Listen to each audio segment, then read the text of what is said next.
afternoon and morning to some of you on different time zones, and welcome to our webinar today, which is focused on navigating difficult conversations with clients. I am delighted to introduce our speakers for today. First, I would like to introduce my colleague, Jasmine Griffin. Jasmine is a licensed professional counselor with over a decade of experience in mental health, program management, and trauma-informed care. She has served in roles spanning case management, supervision, and leadership in nonprofit and government settings. Most recently, Jasmine worked with the IRC's Dallas site as Health and Wellness Senior Program Manager, overseeing key programs such as intensive and supplemental case management, mental health, client voice, and food security programs. During her tenure at IRC Dallas, Jasmine also stepped into the role of interim deputy director, guiding a team through significant leadership transitions while maintaining the delivery of high-quality services. Jasmine holds a BA in sociology and criminology from Cleveland State University and a master's of professional counseling from Grand Canyon University. And my name is Danica Pucci. I'm a training officer for economic empowerment with over a decade of experience in workforce development and newcomer employment integration. I have led programs focused on early employment, career pathway development, and employer engagement. Previously, I worked as an employment specialist and a career navigator, gaining extensive hands-on experience in early employment strategies and long-term economic mobility through career pathway programming. I received a bachelor's in intercultural studies and a master's of migration from the University of Sussex. And I also worked in Lebanon and Jordan, supporting refugee programming and enriching my proficiency in Arabic. We also have some wonderful panelists today that I would like to introduce. Chuni Liu is the Senior Program Officer of Affordable Housing Solutions at the International Rescue Committee. Chuni oversees the IRC headquarters resettlement housing team's work in developing innovative housing solutions, building new housing partnerships, and providing housing training and technical assistance to staff at IRC offices across the U.S. Chuni has over 20 years of combined experience in urban planning, affordable housing services, community development, financial empowerment, real estate, and small business. From her early career as a city planner, focusing on improving conditions in neighborhoods, Chuni's passion has always been in alleviating poverty, empowering vulnerable populations to make life change, and finding solutions to effect social change. Chuni holds a master's degree in social work from the University of Houston and a master's degree in city planning from the University of Pennsylvania. Chuni is a member of the American Institute of Certified Planners. And lastly, I'd like to introduce Ian Williams. Ian serves as the Program Officer for Housing Partnerships at the International Rescue Committee. He began his journey at the IRC in Missoula as a case aide, then transitioned to a housing specialist before joining the headquarters housing team.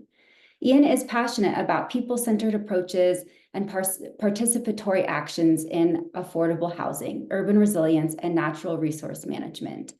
He holds a master's degree in urban studies from Malmo University. Before joining IRC, Ian's professional experience included UN Habitat in Spain, Agora University, Agora Nordic Urbanism in Sweden, and the Dong Nai Culture and Nature Reserve in Vietnam. Okay, so let's jump into our learning objectives for today. By the end of this session, you will be able to recognize ongoing resettlement challenges that require difficult conversations between clients and providers. Next, you'll be able to identify key communication skills and specific phrases that help maintain supportive, respectful conversations for both clients and providers. And lastly, you'll be able to apply a trauma-informed and compassionate approach to current client and service provision challenges. And I do want to note that this will be an interactive training, so you'll have the opportunity to answer some questions through Slidos and case scenarios. So let's go to our first learning objective for today. We are going to begin by addressing client and staff challenges with trauma-informed care. We know, all of us here, that there are a lot of challenges in the resettlement world, and we won't be able to cover all of those challenges in this hour, but I'm hoping that we can work through some strategies to address some of the things that we're planning to talk about. So we're going to have our first Slido for today. You can join by going to slido.com and putting in the code 3017678, or you can scan the QR code and answer the question, share 1 or 2 words that describe the most challenging aspects of resettlement work today.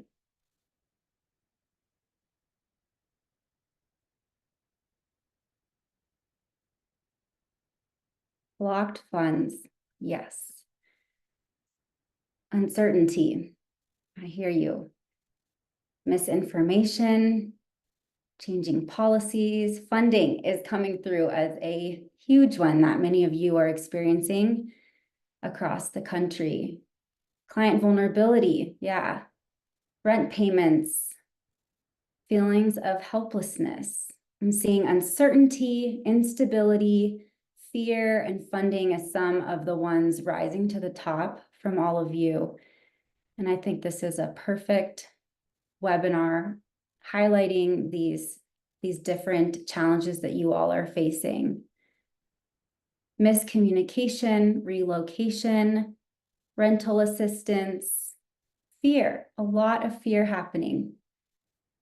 Unemployment and instability, unrealistic expectations, unsafe work.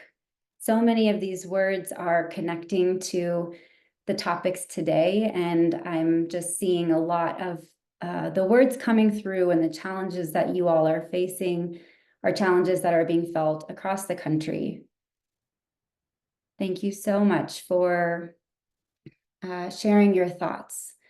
So I really appreciate seeing what's coming up for all of you in your work right now. And there's so much depth in what you named.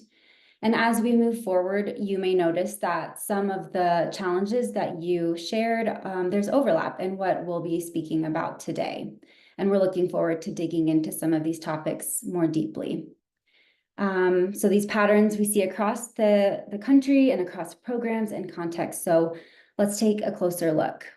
I think it's important to note that oftentimes in resettlement work, you will be working with very large caseloads and have large amounts of clients who have significant and complex needs.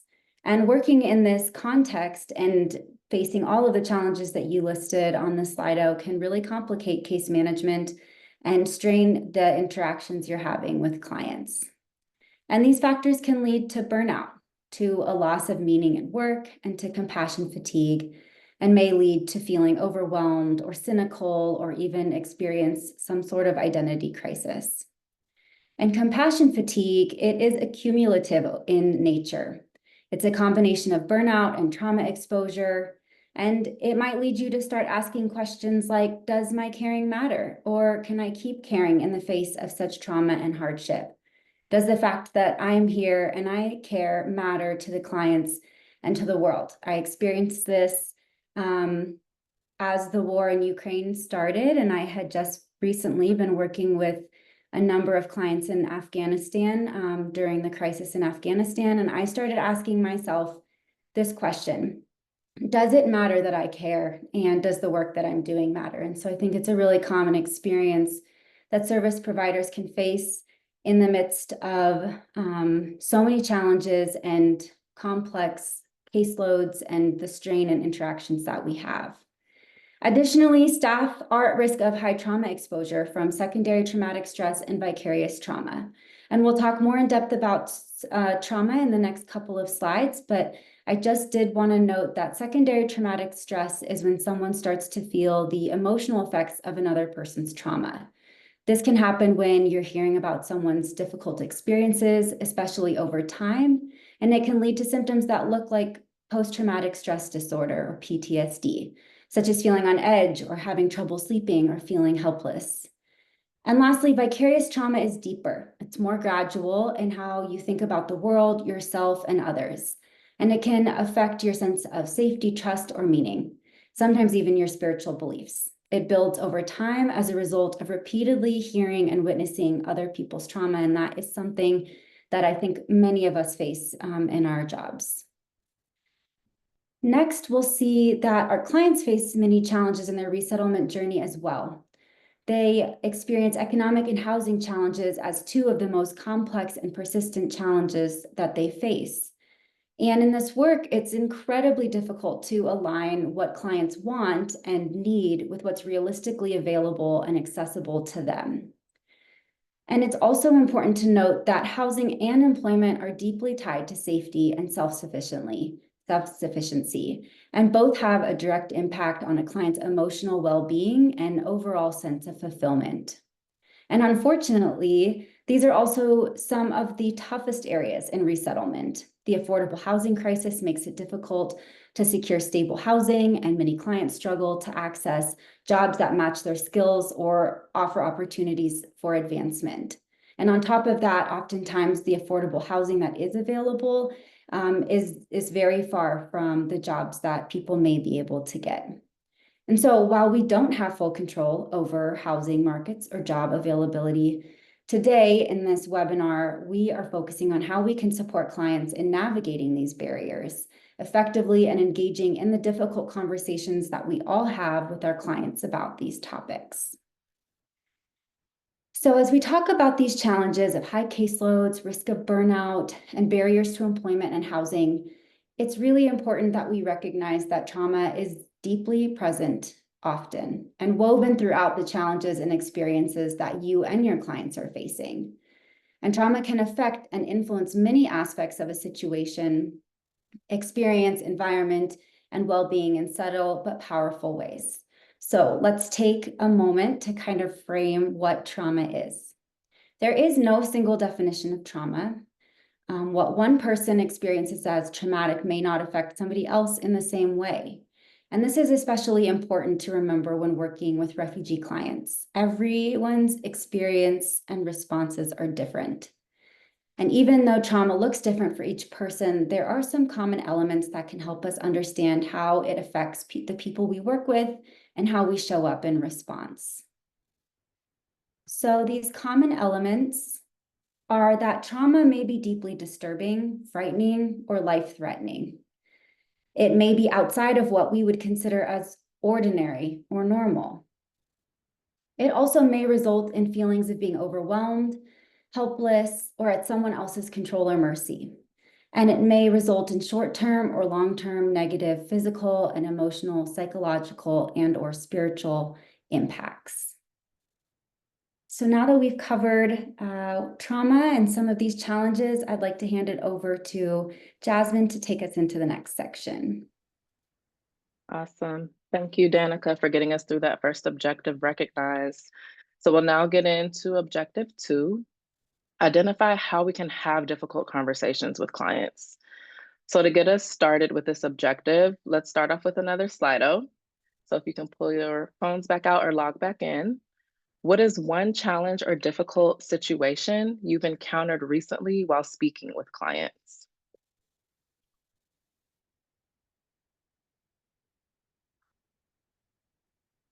Eviction, blame, distrust. So really great answers: overwhelm, anger, funding cuts, telling the client I cannot help them, clients planning to run away, traumatic experiences, behavior of children at school, deportations, frustrations with the systems, name calling, lack of finding jobs, income, lots of fear, lots of sadness, and funding cuts is coming through quite a bit. Definitely empathize with all of you. Reliving trauma, lack of transportation, uncertainty, stress, language barriers. These are really great answers, you all. Keep them coming. We'll go ahead and move on. But thank you so much. I also saw health insurance. Great answers. So when it comes to setting up the conversation and getting ready to meet with your clients, you want to set the stage.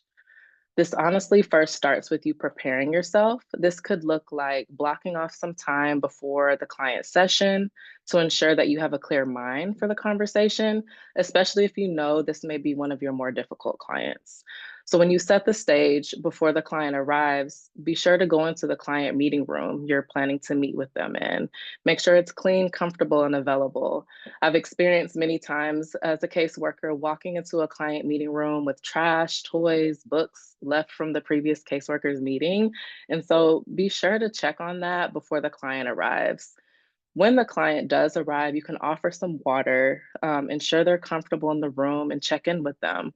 So this could sound like, "Hi, Danica. Thank you so much for coming to meet with me today. How was the ride over? I know this was your first time on the bus. How did it go? Offering water. Would you like some water or some tea before we get started?" Then you can also go over what you'll be discussing and how long the meeting will be. Some other tips for trauma informed care and to show you care include setting expectations. So, this could look like you starting the next part of the conversation by explaining or re explaining your role, going over what you'll be discussing, how long you'll be meeting, and what information will be provided by the end of the session, and also what documentation you may or may not be providing to that client. So, for example, this can sound like, "Hi, Danica, as you know, I am your caseworker here to help you navigate your housing concerns. Let me tell you briefly the purpose of our meeting and what we'll be covering. All of this information I'm giving you will be provided in your language. You do not need to remember everything I'm telling you, and you can always return for follow-up questions." So you want to be sure to normalize the reactions your clients may give you or experience. So a key part of trauma-informed care is to create a sense of safety for them. You can state up front that you recognize the impact of this information, validate and normalize a variety of emotional responses can help people feel seen and cared for. So this can sound like, "I know this information is important to you as it impacts your future. Because it's important, this process can often feel stressful and overwhelming. Everyone reacts differently to getting this information, and some people may have very strong emotions and need time to adjust. All of these reactions are normal and okay. We're here to help you in this process. If at any point you need to take a break, we encourage you to take the time that you need. This process can be stressful for many, and you can ask your clients, what has been helpful for you to manage stress since you've arrived in your new home?" So since emotional reactions can impact memory and decision making, it may be helpful to provide any next steps in the beginning and even at the end of the session if you're able to. So this can sound like, "When we're done, you can review the documents at home and return with any follow-up questions at our next meeting. Or please just simply reflect on what we discussed today. I'll talk to you next Tuesday at 10 a.m., where I'll be happy to offer any clarity or any questions, answers to your questions." So this helps clients by reducing uncertainty, restoring a sense of power and control, guiding them in processing information and normalizing their reactions. And it also benefits staff in building rapport and trust. So let's get into strategies for difficult conversations. So here on the left side of the screen, we have what you can do in your own communication and emotions. It's important to notice your own reactions. The first step in creating a calm response and utilizing self regulating tools is to recognize when you actually need them. While you are working, while you are working to notice your stress level and how it fluctuates throughout the day as you go from meeting to meeting. So notice what your body feels like. Is there any tension? Do you have a rapid heartbeat? What thoughts are coming up for you? Are they negative thoughts? Are they positive? How does your behavior change? Are you less or more patient? Are you distracted? Once you start to determine when you need to use coping strategies, then you can use those tools to help you self regulate. So remember, you can only control your response to those situations. Individuals impacted by trauma, as previously mentioned, often struggle with emotional regulation or the ability to return to their calm or balance in the face of intense emotions. So the term co regulation refers to how individuals impact one another's nervous system. So let's all imagine for a moment a time when we've been in the presence of someone who was angry or very anxious. How did your body feel? What were some of those thoughts? Now think of a time you have been around an individual who was relaxed and calm. What was that experience like? Are these feelings similar or different? Each individual impacts those around them. As trauma-informed staff, we can create a warm, calming presence for our clients, which in turn can be mirrored by those we work with. Being calm in the moment can be very challenging, and the hope is that you're able to recognize the tools that you need to help you manage your body's response to stress. So when stressed, the nervous system sends signals to our body to shorten our breathing. So to counter this message and to regulate our emotional response, we need to send an opposite signal to our brain and body by taking a deep breath. This is a simple tool to tell the body to return to calm and that everything is okay. So in practice, regulating ourselves looks like taking a deep breath, inhaling for 3 seconds and exhaling slowly for another 3 seconds. And you repeat this as needed. This is just a subtle way to refocus your mind and your body. It's recommended that we do practice deep breathing when we're not stressed so that we can practice noticing how our body responds in those moments as well. This will help remind you to breathe when you are in moments of high stress. Something else that happens when we're stressed or feel threatened is that our nervous system sends a signal to our eyes to narrow our vision. To counter this natural occurrence, we strive to open our vision using our periphery as a guide. So when you notice you're stressed, you can practice opening your vision by simply looking up from your cell phone, looking up from your computer screens and seeing the entire space around you. Take a deep breath, observe with your periphery vision, and just relax your shoulders and sink into your chair. Another reminder is that silence is okay. Silence gives time for calming and reflection for both parties, and always be mindful of your body language.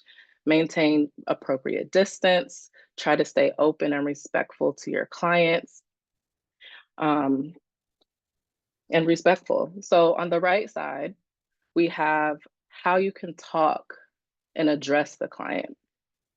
You want to minimize any potential crowd that could be a distraction for you and your client. So use reflective questions.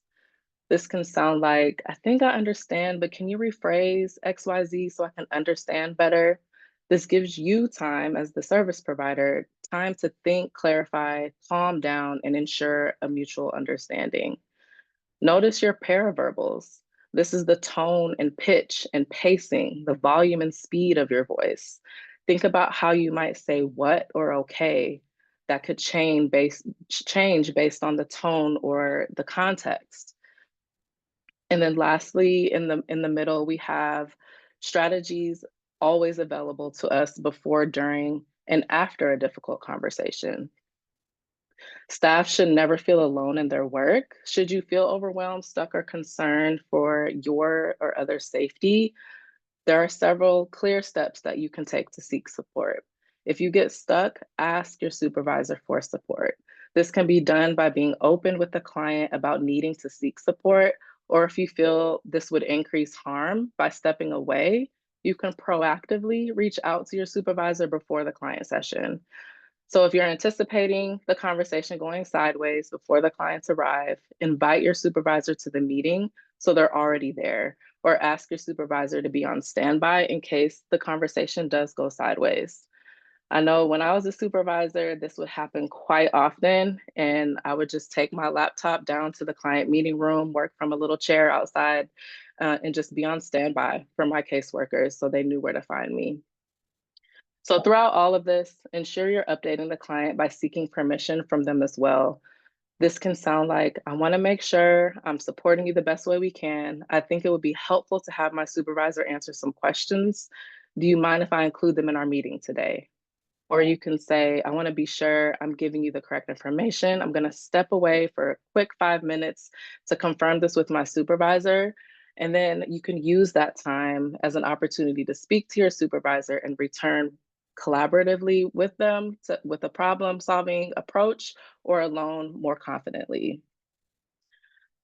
So if you believe that clients are having difficulty processing the information or you do not feel comfortable with their responses, it may also be appropriate to find an end in the conversation or the meeting by offering a future time to meet.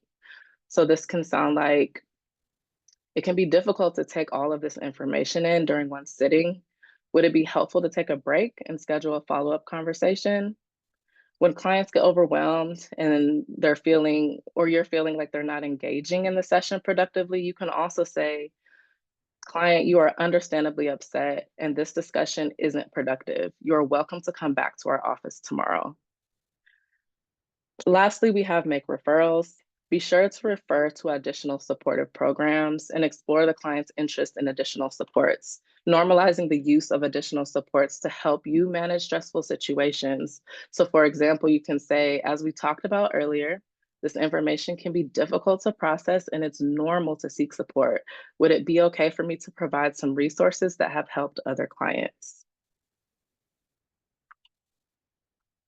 So one mindful exercise that you can use to calm, de-escalate, or co-regulate is the use of this simple acronym that we refer to as STOP.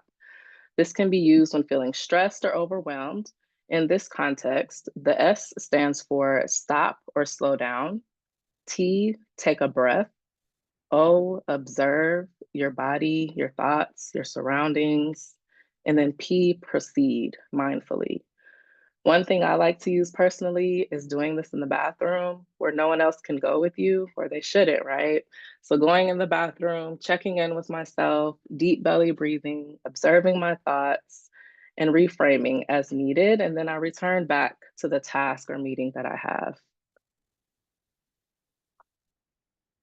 So having difficult conversations can go well, and it can still be best to refer within the agency or out of it. So we're gonna go through 6 ways to use trauma-informed care and other best practices to make referrals. So first, you want to get informed consent from clients. Unless it's an involuntary service, such as emergency services or mental health crises. 2, you want to reassure the client that what they are feeling is normal and that support is available.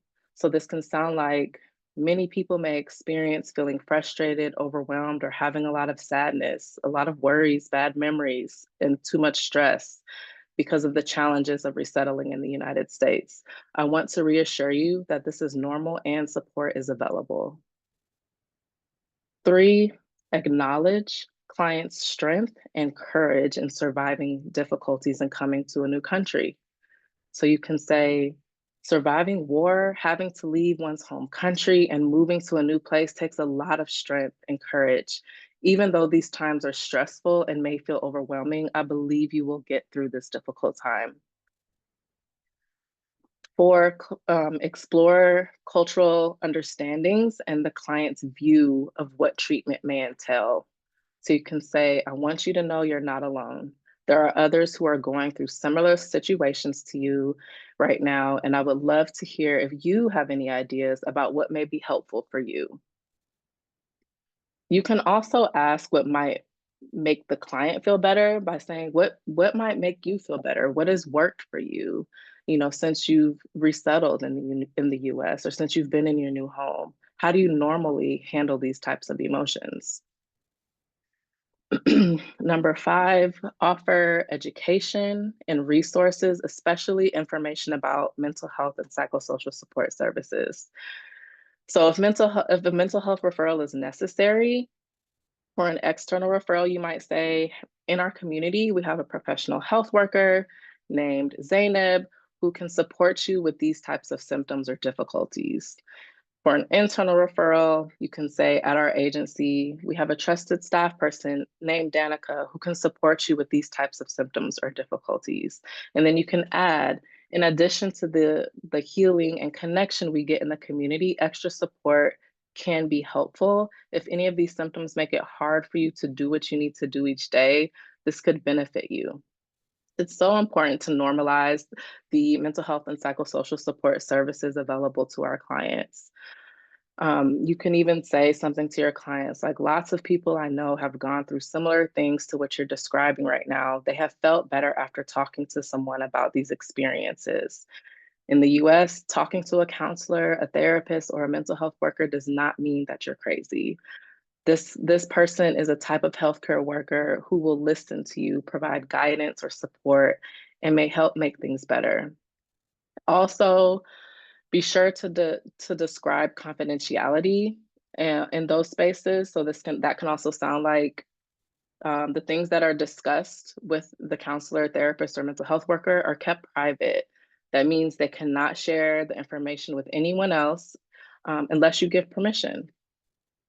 And then lastly, number 6, you also encourage choice by saying, you can always see what you think about this kind of support when you meet with Danica. From there, you can decide if it seems like it could be helpful right now. If it's not required for you to attend, just remember that this is always your choice.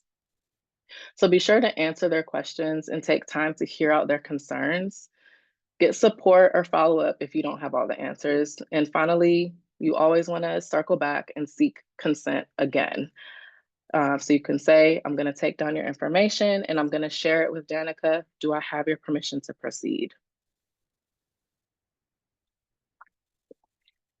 So let's talk about how to navigate these difficult conversations with interpreters. It's important to remember that language is more than words. Language also embodies your client's culture and worldview. One of the most valuable skills of an interpreter is being able to bridge between what a word or phrase means in one language and find and convey the word or phrase in another language that actually accurately captures the meaning. So because interpreters bridge 2 or more languages, they also have greater insight into the meaning of nonverbal communication across cultures they work with. Because of this important insight, staff should consider scheduling time with interpreters to learn more about common nonverbal communication cues, as well as words and phrases that may indicate distress. It may also be helpful for interpreters to be able to provide information in real time about any potential misunderstandings, critical nonverbal communication observed, and words or phrases that have important meaning to the client's specific culture. Given that interpreters must remain within their scope and role of providing interpretation, this should be done carefully and with intention. So before beginning any conversations, staff should frame the conversation for the client using some similar guidance to this. So you can start by explaining the role of the interpreter in the conversation. So for example, it can sound like, Dana will be providing interpretation today. They'll make sure to tell you everything that I'm saying, and they will tell me everything that you are saying. And then you want to reinforce confidentiality.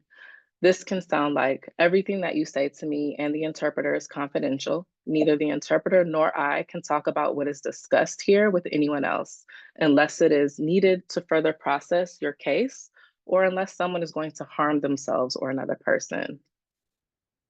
Then you want to provide a framework for successful interpretation. So this can sound like, because we want to capture everything that is said, I will pause frequently so the interpreter can convey what I have just said to you. If you can pause after every few sentences as well, that will help the interpreter convey everything that is being said by you to me. And lastly, create space for additional critical information or clarification. So you can say, I've asked the interpreter to let me know when they feel like something is being misunderstood or if the things I'm saying are causing distress. In this instance, the interpreter will pause and let me know when they think I need to clarify something or address something. They will tell you, I think there may be a misunderstanding or concern. I'm going to let the staff person know.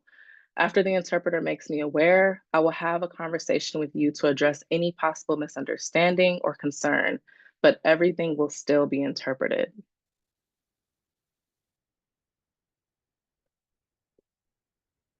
Okay, So it is important to remember to practice active listening skills by maintaining these best practices. As many of you know, when we actively listen, we're offering our undivided attention. Active listening in action looks like paraphrasing, which is restating what is heard. It looks like summarizing, gathering what has already been said, clarifying the client's experience and statements. It looks like expressing empathy. So communicating that you care, being aware and sensitive to the feelings, thoughts, and experiences of another. And then lastly, watching for nonverbal cues. So noticing body movement, posture, and gestures. Observe other cues as well, like eye contact, touch, space between you and the client. Listen to the tone of the voice being used by your client. Also reflect on that with yourself. Consider everything that is not being said. When you practice active listening, you have a better chance of gathering a client's understanding of the experiences, concerns, and how to best support them.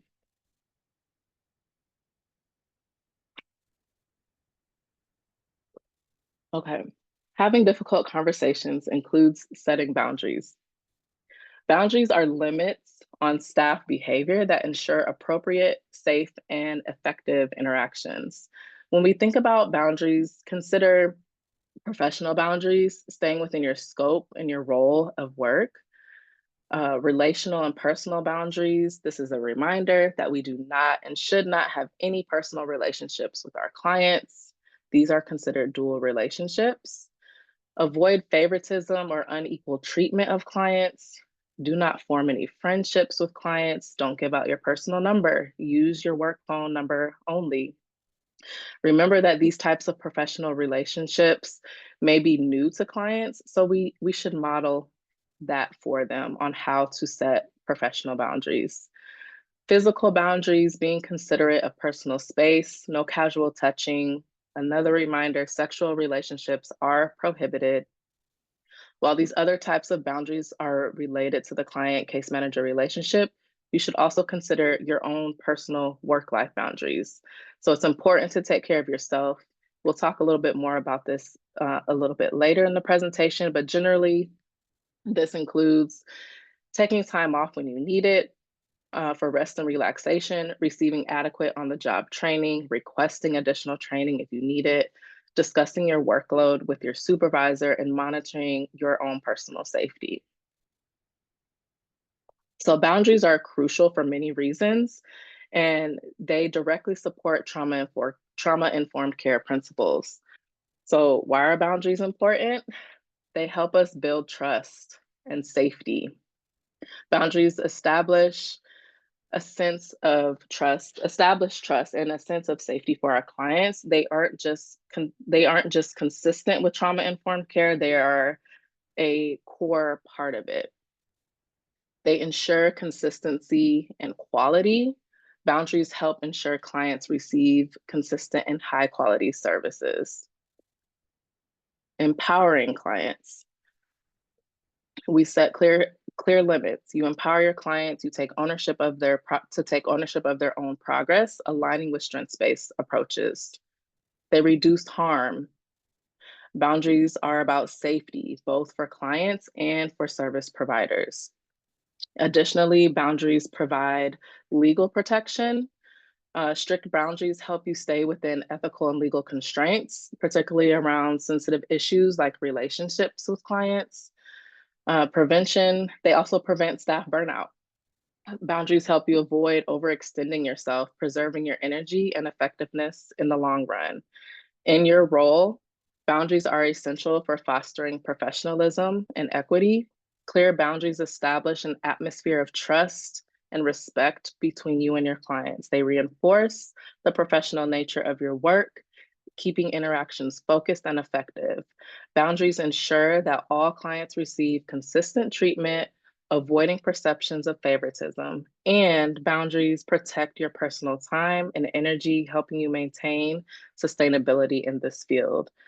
Something to remember is that an exception becomes an expectation. So when you go above and beyond for one client and not for another client, even if it's unintentionally, it can break trust with the client. They may feel they need to win your friendship to receive support, which can harm the professional relationship. It can also break trust with the organization. Clients may compare services between service providers, leading to perceptions of unfairness and inconsistency. So again, boundaries create that clarity, equity, and professionalism, ensuring that both clients and staff can thrive in a supportive, sustainable environment.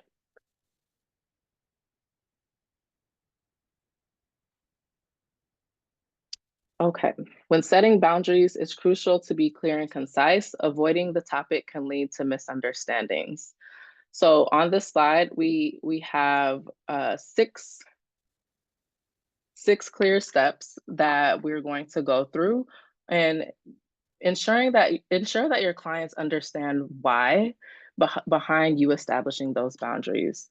So on the slide, we first have limit self-disclosure. This is knowing when is the right time to share or not share personal information with your clients. Asking yourself, is this going to hurt or harm our relationship? Number two, keeping physical contact to a minimum. Three, staying within the scope and not overpromising or going above and beyond what you can or should do. Four, treating all clients equally and consistently, even in difficult situations. Five, do not borrow money or lend money to clients, and set rules around gifts, food, and drink. For some of us who are licensed, our board rules state we cannot accept gifts. So explaining this to the client and understanding for yourself is what is acceptable and not. And when in doubt, seek, number six, seek supervisor support when you're unsure about a situation. So how do we set boundaries respectfully? We received quite a few questions about this. How do I say no respectfully? How do I set boundaries with pushy clients? What do I say? So let's look at this. So you can say, I'm hearing that finding a new apartment is really important to you and your family. Unfortunately, I'm not able to help you with that. I would be happy to refer you to someone else who may be able to help. Another example can be, I know that what I know that would help you a lot. I wish I could help you search for better employment, but I'm not able to. My job is to focus on housing. I would love to refer you to our employment specialists who can help you search for a better job. So we want to ensure that we validate the concern the client comes with while setting a limit, providing an explanation, and offering an alternative solution or choice. Another helpful tip is to tell clients this is an agency rule. This lets them know that it's not personal and applies to everyone that walks through those doors. This is also another time, if you don't know the answer, excuse yourself and seek supervisor support. So with that, I'm going to pass it back over to Danica to help get us through our last objective. Over to you, Danica. Thank you. Okay, so let's go into our last learning objective, trauma-informed approach and case scenarios. So using a trauma-informed approach is one of the most important tools when navigating difficult conversations with our clients. This approach can help you build trust, foster respect, and avoid any kind of re-traumatization with your clients. Trauma-informed care can be an important part of your client's healing journey, and if we're equipped with the tools, we can help enhance natural resilience and self-resilience in our clients. Being trauma-informed means taking into account the impact of trauma on the physical, emotional, and spiritual aspects of an individual. And it recognizes that the signs and symptoms of trauma can manifest themselves in behavior and relationships and family dynamics and communities. And so using the core principles of trauma-informed care means building positive relationships with clients based on trust, just as Jasmine was mentioning, and that can be corrective and restorative in and of itself.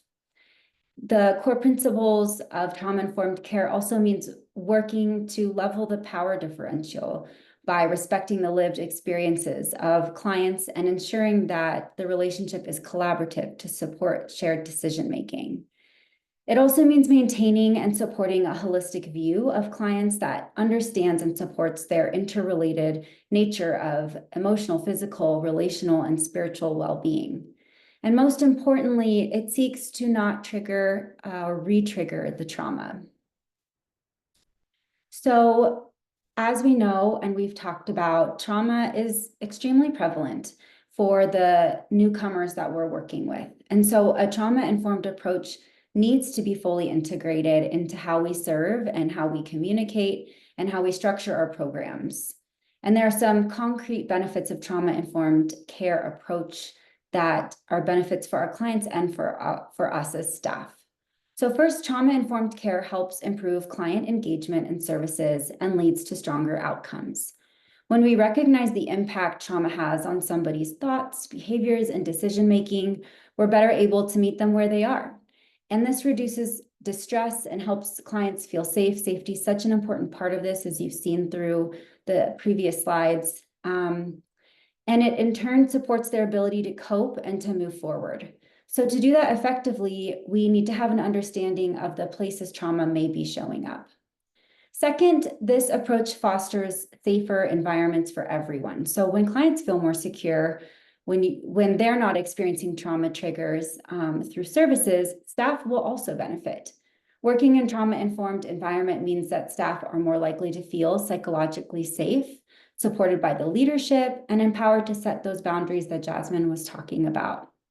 And all of this helps prevent burnout and secondary trauma. So when staff know that there are clear protocols, consistent communication, and space to process challenging situations, they're better able to stay grounded, present, and effective in their roles. So a trauma-informed approach isn't just about how we serve our clients, it's also about how we support the people doing the work as well. So what does this look like in practice, in hard conversations and moments of tension? How can we carry these principles out into real interactions? So I want to walk through 6 principles of trauma-informed care. The first principle is safety. Start by thinking about safety in a broad sense, both the physical and the psychological. So that could mean being mindful of the space you're in. Again, some things that Jasmine talked about: the room. Is it clean? Does it feel comfortable? But also, how are you showing up in the conversation? Spend time on the introductions and building rapport. This might seem like a really small thing, but it can go such a long way in helping someone feel more secure. Always make sure basic needs are being met before diving into anything complex. Maybe the person has taken a long trip on the bus and they are super thirsty. Making sure they have a glass of water rather than just diving into a really difficult conversation before those basic needs are met could really change the trajectory of the conversation. Use strengths-based language, non-shaming language, and remember that boundaries are part of safety too. So setting and maintaining them clearly can help clients know what to expect, which will help to reduce anxiety. The next one is trust and transparency. So trust isn't built all at once. It grows over time and through consistency. So the small actions that you all are doing, like following through on what you said, will go a really long way. During difficult conversations, it's especially important to be clear about what you're doing and why. That kind of transparency will help clients feel more grounded and less like something is happening to them. And always ask for permission before moving into sensitive topics. I'll give you some examples of that later. Even if it seems like a small thing, assuming consent can quickly chip away at trust.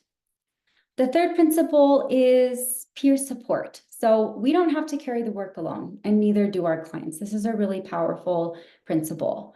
So as you're talking with clients and the conversations are getting difficult, ask yourselves, how can I connect this person to others who understand what they're going through? Are there peer networks, cultural communities, or groups where they can feel seen and supported? And when we do this, we're paying attention to their culture and their context. Peer support is most effective when it feels relevant and safe to clients. The fourth principle is collaboration and mutuality. So in trauma-informed care, we move away from a top-down model.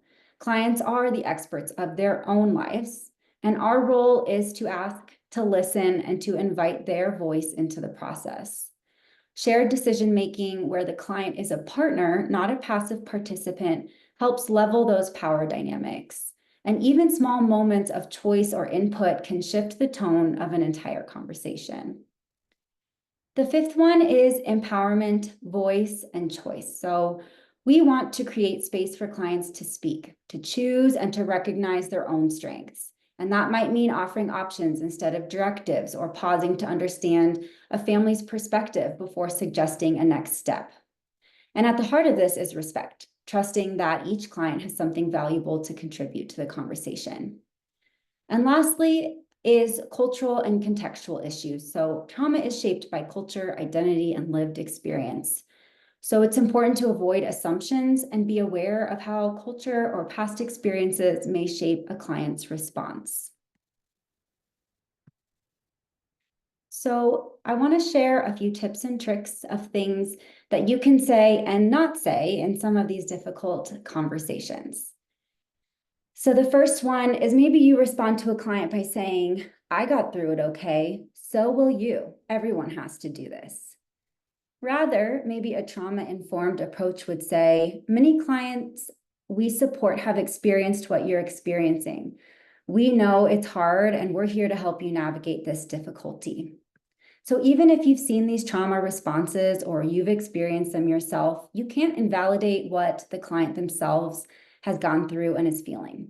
This can be harder said than done when we're exposed to the same kind of trauma and trauma responses day in and day out.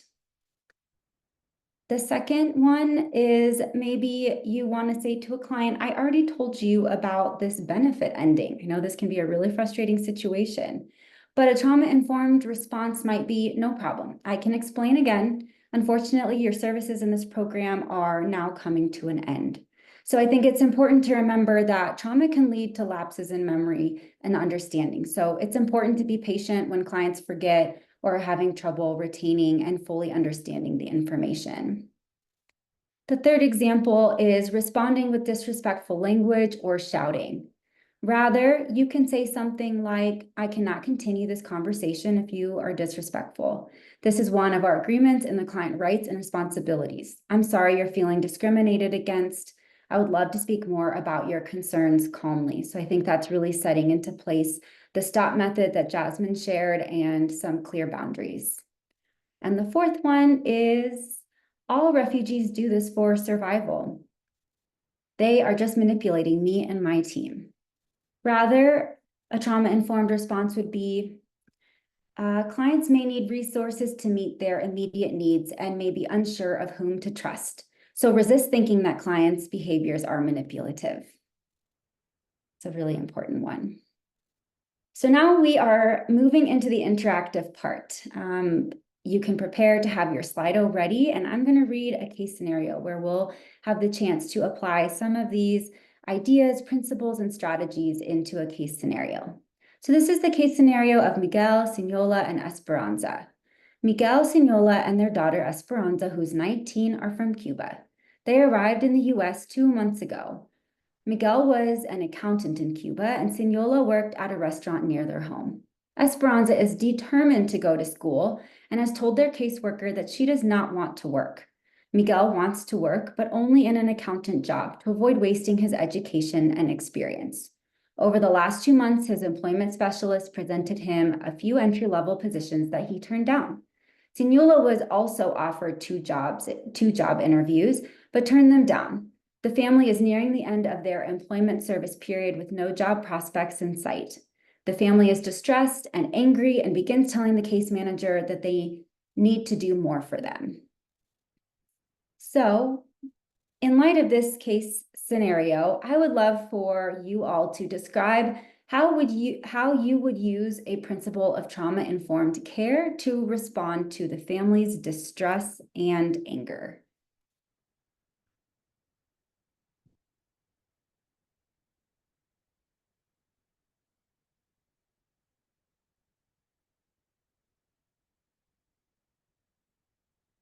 Take a breath. That is a great one, that grounding. Calm and active listening. Yes.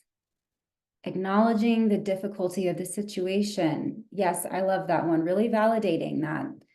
And that validation shows an understanding of the emotion that comes with jobs and housing. Using empathy and creating space for them to share. Listening and giving a calm response. Take a deep breath and keep eye contact. These are so good. Acknowledging how difficult the situation is. Paying attention to your body language. Wow, that's such a good one. Be patient. Great opportunity takes time. Really kind of encouraging them that a great opportunity will come. Stay calm and acknowledge their struggle. Have empathy.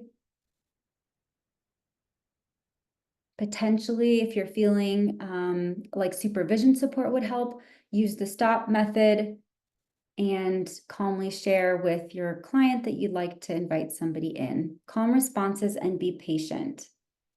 Yeah, and let them know that the first job is not forever. So once maybe you're in a calm space, kind of setting the tone of the initial job isn't the job forever.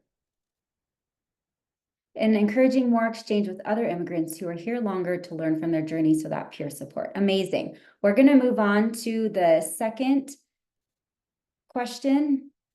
What might you say, or what action would you take to carry out this trauma-informed principle?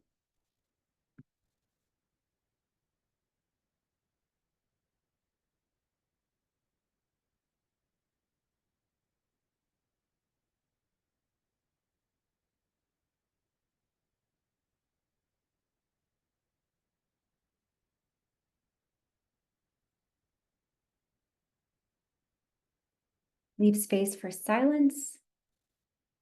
I understand that you're really frustrated. Starting over is hard. Set up some short-term goals.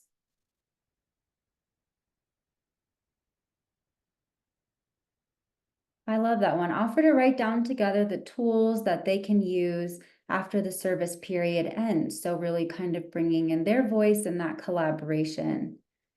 Some kind words of empathy. I understand that this is a very sensitive and stressful topic for you and your family. Telling that you recognize his strengths and empower him. I love that.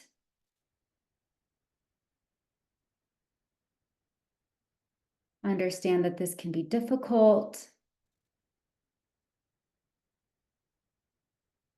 Reassurance and that this is normal. Yes, I think all of us have had experiences, many experiences with clients in this situation, and unfortunately it is a common experience. And so showing that understanding and maybe offering the peer support. I love the recognizing the client's strength and empower them. Here is how we can help. Here's what we're unable to do. So really setting those boundaries. Amazing. So many great answers. We're going to move to the second and last case scenario where you'll have an opportunity to add some other great ideas. So this is the second case scenario of Ahmed and Sarah's family. Ahmed, Sarah, and their 3 children, Khalid, Nora, and Kareem, are refugees from Syria who just arrived in the US 1 week ago. Ahmed and Sarah are extremely unsatisfied with their new home. During your first home visit, they told you that it needs to be much bigger, cleaner, and closer to downtown. They do not like the neighborhood they are in and feel uncomfortable with the neighbors they've seen. They demand that you find them a different home. So one more opportunity to use some of the strategies we've shared. How can you establish clear boundaries with Ahmed and Sarah that are safe and supportive to both them and you as their caseworker?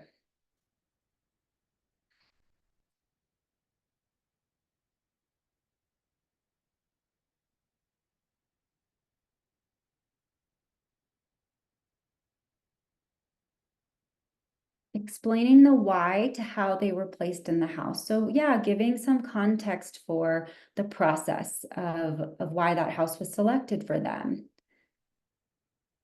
Explain that they can move when their lease is up. So giving them kind of a longer term solution. Validate their concerns, which can really help people feel safe and seen. Brainstorming safety measures that they can take. I really love that one.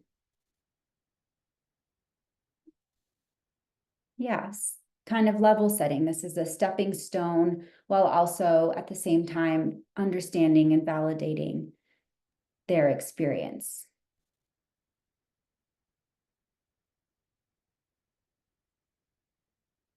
I think ask where their concerns stem from. I love that. That's that curiosity.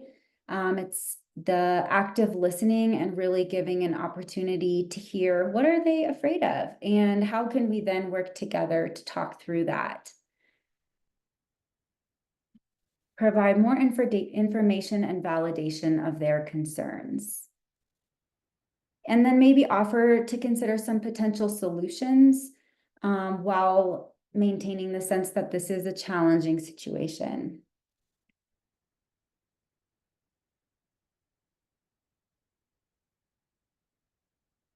The referral piece, I love that. I can refer you to our housing support services, but also setting the expectation that this will take time. But I think that that's a really great use of one of those strategies of referring and kind of giving that solution and empowering them to take that next step to work with somebody. Okay, these were amazing answers. Thank you so much for participating. And I'm excited to give it back over to Jasmine to go into our question and answer time. Awesome. Those Slido answers were phenomenal. Thank you everyone for participating. So we will get into Q&A. We have quite a few questions queued up. And so we're going to bring on the rest of our co-hosts so that we can jump right in. So one question that we have, Ian, I'm gonna send this one over to you. How do I handle situations where clients cannot afford the housing options available to them? Yeah, that's a great question, Jasmine. So first thing, we need to recognize and acknowledge that there is a housing crisis, especially in the United States. And that means that there's a big gap in what is available and what we can access. So the National Low Income Housing Coalition just released their 2025 gap report. And they say that 7.1 million rental homes or that's the gap in between affordable and available rental homes that we can access. So that kind of translates to about 35 renters can access, or opposite, out of 100 renters, only 35 would be able to access those units. So, and that's true not only in like the big metropolitan areas of California or New York, but across the United States, in every state and in every metro. So we have to acknowledge that first, and then we can try to work within those limitations as best as possible. So the first thing is we really need to get clients on wait lists as soon as possible. So know how long your wait lists are, and as soon as a client gets enrolled in any program or something, make sure they're getting on those wait lists, as well as any other benefits that might be accessible to them from your state, from your county, etc. You also want to really maintain and establish relationships with landlords of affordable housing locations. Maybe they're a LIHTC property, whatever it might be. Build and maintain those relationships so that you can know what's available at any given time and be able to help clients access those units. Another good thing would be to build another relationship with a HUD certified counselor. And that kind of goes back to one of the points that you made of knowing your boundaries. If being able to access some of these things are difficult for you, know who you can turn to pass on information, pass on a client to help access those things. And a HUD certified counselor is a great asset in doing that. And really, it's important to clearly explain to clients what the realities of the market are, so that they can make informed decisions for themselves about what they're trying to access, what's important to them, and what's not important to them, where it's located close to their job, etc. So passing on that information. And finally, we really want to get the involvement of any community groups, faith-based organizations, etc., any of the partner housing providers, loop them in to get them on board. So maybe you don't have, you've kind of tapped out your resources, but they might have some additional resources that they can tap into. Thank you so much, Ian. We have another question that just popped in also. Well, Ginny, I'm gonna throw this one over to you. How do we establish healthy communication with landlords, or also mediate conflicts between clients and landlords, or landlords treating clients really poorly? What would your advice be? Great, thank you, Jasmine. And I want to say what Jasmine and Danica presented today. A lot of the techniques that Jasmine and Danica introduced actually are applicable with the landlord communication as well. These are all very important communication techniques and boundary setting techniques that we could utilize with not just clients, even sometimes with other partners or landlords. And I want to stress that it's always important to always communicate with landlords or property management companies clearly and professionally. We should always be very prepared. If we're prepared, know what we're talking about, that usually will first establish a mutual respectful relationship. And I have a few additional tips on do's and don'ts when communicating with landlords. We can be courteous, but firm. And if the other side gets aggressive, don't get aggressive with them. If we stay calm and patient, that's how we could move the conversation forward. But you don't need to be soft. You could be firm and courteous at the same time. And if you can meet in person, that's actually always oftentimes better than just trying to emailing or doing messaging.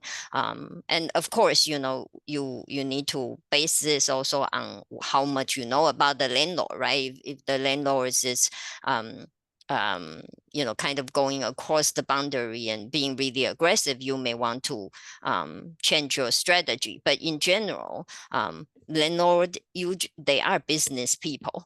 So try to get a meeting, in-person meeting if possible. And what they really, focus on oftentimes is how they can get paid. So focus on the outcome that you want and what they want, and think about what are the common win-win outcome that will benefit both sides in the beginning, before you go in with the conversation. So do a lot of preparation upfront will help with the communication with landlords. Communicate, following up always promptly, and ask questions. Don't be afraid to ask questions. With landlords, never overpromise. We want to talk about the factual information about the assistance and support client receives, but never overpromise. Also, with landlords, probably will hear no all the time and very common, but don't take it personally. The no is not targeting at us. So, basically don't focus on the no's and just continue to advocate for our clients with landlords. And the other tips is when you talk to one landlord, usually don't bring up other landlords, other properties, and talk negatively about other properties or other landlords, because they do have a network, and we want to make sure we don't get into bringing other companies and management and landlord into the conversation. And when it comes to media conflicts, the do's and don'ts I share also, are good practice to use. And so as what Jasmine and Danica already share a lot on communication and boundary setting. And you know, it's very important to really establish a healthy relationship with landlords from the very beginning. Like I said already, determine in advance what are the acceptable outcome, you know, for your client. Stay on facts, avoid personal attacks, and focus on the solutions you want to achieve. Keeping boundaries is also very essential. Again, always follows your agency's policy and protocols. If the situation actually goes beyond what your agency should be responsible for, refer clients to other resources, such as legal aid services that can help mediate the conflict. And if you detect housing discrimination, you know, a lot of time you could document and then report later to avoid confrontation. Yeah. Awesome. Thank you so much, Chuni. Danica? Yeah, thank you so much from our panelists and for all of the questions that you all submitted. There were some really great ones, and I'm sorry we couldn't get to all of them, but I want to finish off our training today by reviewing our learning objectives. We hope that you are now able to recognize ongoing resettlement challenges that require difficult conversations between clients and providers, identify key communication skills and specific phrases that help maintain supportive, respectful for both clients and providers. And we hope that you're able to apply trauma-informed and compassionate approach to current client and service provision challenges. So if you could take just a moment to help us help you and scan this QR code or take the link in the chat and answer this very simple 6-question survey. It will take about 60 seconds and it will help us improve future training and technical assistance for you all. We rely really heavily on your insights and your inputs.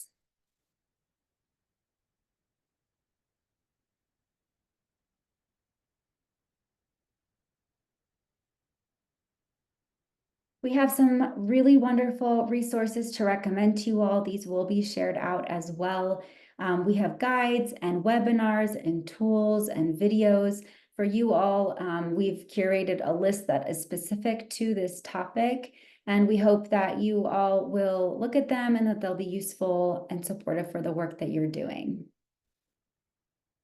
So for more training and technical assistance, please stay connected to Switchboard. Email us at switchboard@rescue.org or visit us at www.switchboardta.org and follow us on social media.